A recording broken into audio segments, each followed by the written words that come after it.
अस्सलाम वालेकुम नाजरीन, मैं हूं करम नाज पे। मैं हूं मलिक अली अहमद और आप देख रहे हैं सिटी 24 न्यूज। आइए नजर डालते हैं आज की अहम खबरों पर।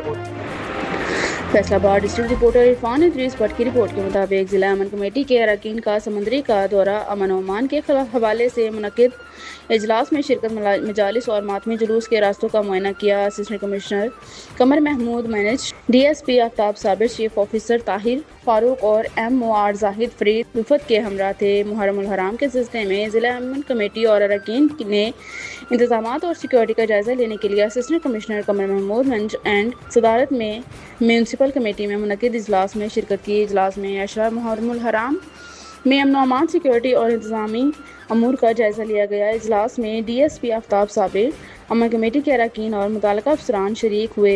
वफद के मजालिस और जुलूस की रूट्स का तफसीली मुआयना करवाया गया। मुकामी इंतजामिया की जानिब से जिला अमन कमेटी के मेंबरान को ब्रीफिंग दी गई।